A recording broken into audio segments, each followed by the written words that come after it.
May I come in, sir? Good evening, sir. Good evening, sir. ज्योति बैठिए। Good evening. Thank you, sir. ज्योति आप फतेहपुर से हैं? Yes, sir. बिंद की। Yes, sir. Fatehpur Prayagraj से कितनी दूर है? सर 130 किलोमीटर है। अच्छा, और सबसे सरल यात्रा Yes, sir. कैसे हो सकता है? रेल से, अपनी गाड़ी से या बस से? सर तीनों ही माध्यम सरल हैं क्योंकि जो रूट है सरल एकदम कहने का सीधा। मतलब है कि समय किसमें कम लगता है ना? ज़्यादा शरीर को थकावट नहीं होती है सर, और पॉकेट ट्रेन- पर भी ज़्यादा बोझ नहीं पड़ता है। ट्रेन सबसे सही है। ज्योति आपका समाजशास्त्र विषय है ना? Yes, वैकल्पिक sir. विषय। समाजशास्त्र में आपने पढ़ा होगा धर्म के बारे में, Yes, sir. धर्म की उत्पत्ति के बारे में। Yeah. समाजशास्त्र में जब धर्म की उत्पत्ति की बात होती है तो उस पर कई सिद्धांत हैं, वो भी आपने पढ़े होंगे। Yes, sir. कौन सा सिद्धांत है जो मृतक पूर्वजों की आत्मा की पूजा से संबंधित है और उनका मानना है कि जो मृतक आत्मा है उनकी पूजा ही धर्म का सबसे प्रारंभिक स्वरूप है? सर ये दक्षिण अमेरिका की कोई जनजाति थी, याद नहीं आ रहा है सर। उन्होंने उनकी ये मान्यता थी कि अगर जैसे कोई भी समाज में समस्याएं उत्पन्न होती हैं तो हमारे जो पूर्वजों की आत्मा है तो वो आकर उस समस्या का निदान करेंगे। तो इस वजह से वो लोग मृतकों का एक कुछ पूजा करते थे सर। तो उसमें जैसे उसको ये सेलिब्रेट जो करते थे। सिद्धांत मैंने चर्चा की आपसे, इस सिद्धांत को किस नाम से जानते हैं? इसको सर ये सॉरी सर याद नहीं आ रहा है अभी। एक प्रश्न हमको ये बताओ, जैसे कि सामाजिक स्तरीकरण के बारे में पढ़ा हुआ Yes, ना हमने, sir. सोशल स्ट्रेटिफिकेशन के बारे में। तो सामाजिक स्तरीकरण में 3 सिद्धांत हैं: प्रकार्यात्मक सिद्धांत, संघर्षवादी सिद्धांत और संकलनवादी सिद्धांत। जो प्रकार्यवादी सिद्धांत है इसको किसने प्रस्तुत किया था? प्रकार्यवादी सिद्धांत सर इसको दरकीम ने भी दिया था हाँ। और मैक्स वेबर जी ने भी इसको। नहीं, ये तो तुम काल्पनिक बता रहे हो। पहले ये बताओ प्रकार्यवादी सिद्धांत कहता क्या है? प्रकार्यवादी सिद्धांत में सर समाज शास्त्र को एक जीव विज्ञान की तरह ट्रीट किया जाता है जिसमें समाज कई अंगों से मिलकर बना हुआ है और समाज शास्त्र के अध्ययन के लिए आवश्यक हम है कि सामाजिक स्तरीकरण के संदर्भ में पूछ रहे हैं आपसे कि सामाजिक स्तरीकरण है ना, कुछ लोगों ने कहा कि सामाजिक स्तरीकरण गलत है, यही शोषण को जन्म देता है। जी सर। लेकिन जो समाजशास्त्री हैं जी सर। वो कहते हैं नहीं, सामाजिक स्तरीकरण जरूरी है। अगर सामाजिक स्तरीकरण नहीं होगा तो प्रशासनिक स्तर पर जो अधिकारियों का अपना एक हायरार्की है वो नहीं होगा, फिर आदेश नहीं मानेंगे लोग। परिवार में भी जरूरी है, दादाजी कहेंगे मकान ऐसे बनना चाहिए, पापा ऐसे कहेंगे, भाई ऐसे कहेंगे, तो एक हायरार्की जरूरी है ना। तो कहने का मतलब है कुछ ऐसे समाजशास्त्री जो कहते हैं कि नहीं, सामाजिक स्तरीकरण बहुत जरूरी है क्योंकि इससे समाज में नियंत्रण और संतुलन बना रहता है। तो मैंने बता दिया आपको पूरा सिद्धांत। ये इस विचार को किसने प्रतिपादित किया था? सर सॉरी सर नहीं है। चलो एक क्वेश्चन और बता दो कि अभी वर्तमान में कल देखना संसद में बड़ी यस सर। विवाद प्रतिवाद हुआ, यस सर। कई राज्यसभा के सांसदों को निलंबित भी किया गया। Yes sir. मुद्दा क्या था? सर राज्यसभा और लोकसभा में जो विपक्ष पार्टी के मेंबर हैं वह महंगाई और जीएसटी की जो दर अभी बढ़ा दी गई है सर। एक तो अभी उसमें निलंबन हुआ है और दूसरा सर श्री अधीर रंजन चौधरी जी हैं, उन्होंने राष्ट्रपति की जगह राष्ट्रपत्नी शब्द का प्रयोग कर लिया था, तो जिसकी वजह से उसका भी विरोध हुआ है। ठीक, गलत है सही है? गलत सही के मतलब गलत क्या बोला उन्होंने? सही तो कहा कि महिला है तो राष्ट्रपति कहा ही जा सकता है उसको। सर उनकी मंशा तो सही थी मगर उसको राजनीतिकरण के तहत गलत करार दिया गया है, परंतु जैसे ही मुद्दा बड़ा हुआ तो उनके द्वारा क्षमा याचना कर ली गई है। तो मेरे ख्याल से सर अब उनके ये कोई गलत नहीं है। उनका राष्ट्रपति के जगह पर राष्ट्रपत्नी शब्द कहना गलत था या सही था? सर एक तरह से तो सही दिखाता है क्योंकि वो शायद इसी में कंफ्यूज हो गए होंगे कि महिला हैं तो हमें राष्ट्रपति कहना वाजिब है कि नहीं।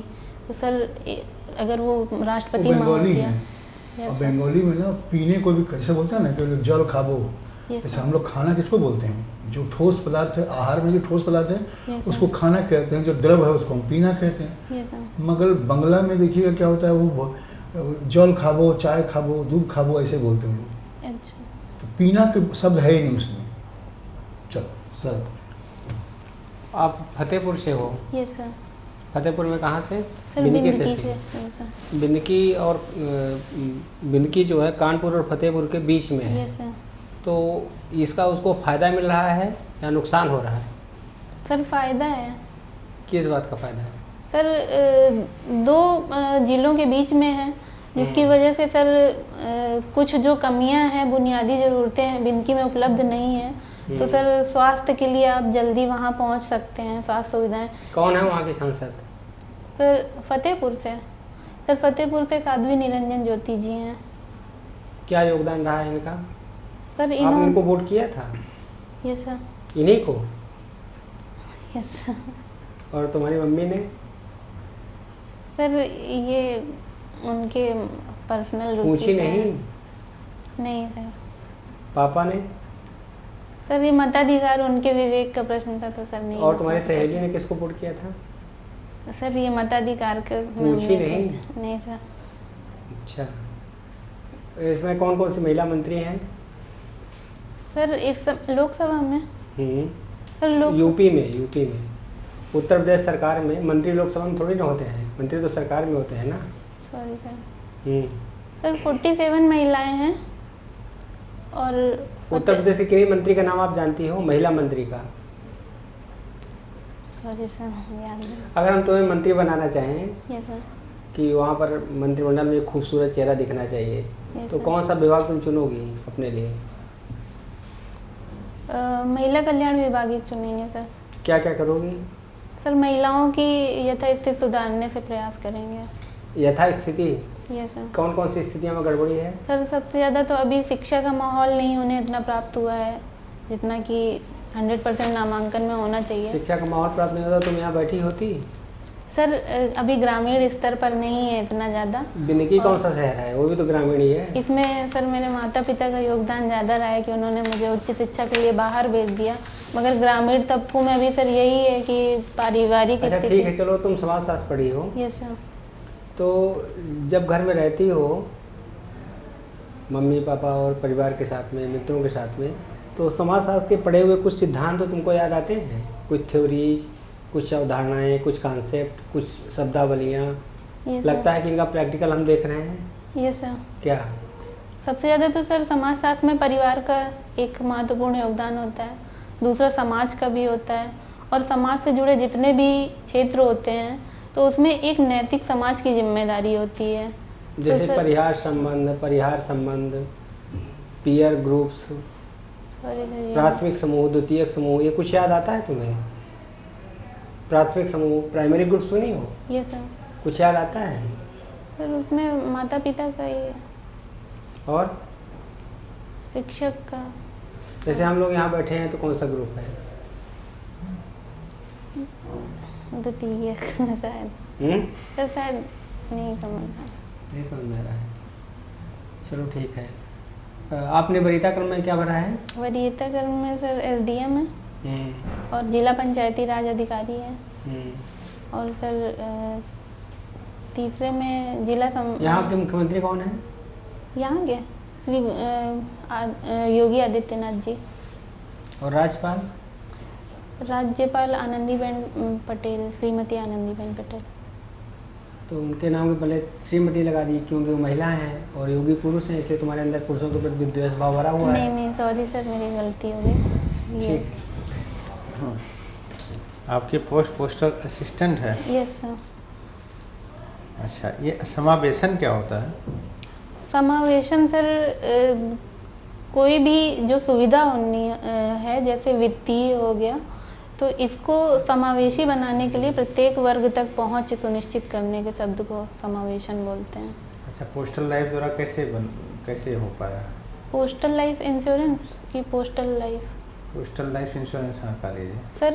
जैसे कि इंश्योरेंस की सुविधा पहले केंद्र और राज्य सरकार के कर्मचारियों को दिया गया था 1884 से, परंतु सर इसमें ये अनुभूति हो रही थी कि ग्रामीण क्षेत्रों के लोग अभी भी इंश्योरेंस की सुविधा से वंचित हो रहे हैं, अतः उन्हें भी बुनियादी स्तर पर इंश्योरेंस की सुविधा दी जानी चाहिए।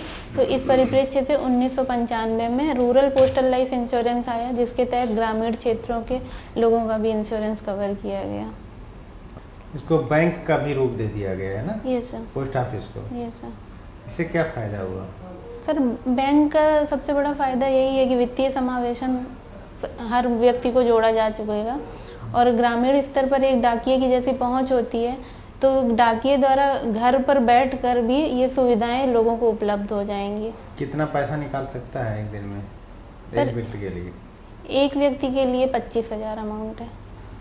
25,000। Yes sir. चलिए, अच्छा, आप में कौन से ऐसे 3 गुण है जिसके कारण आपको इस पद के लिए चयन कर लिया जाए? सर, मेरे अंदर पहला गुण तो यह है कि मेरे अंदर सेवा भावना है जनता के लिए। दूसरा ये है कि तो वो सर, तो राजनेता के अंदर भी होता है सेवा भावना। ये सर दूसरा ये है कि कार्य के दौरान मेरे अंदर न्याय निर्णय लेने की क्षमता है, जो एक प्रशासक पद के लिए आवश्यक होता है।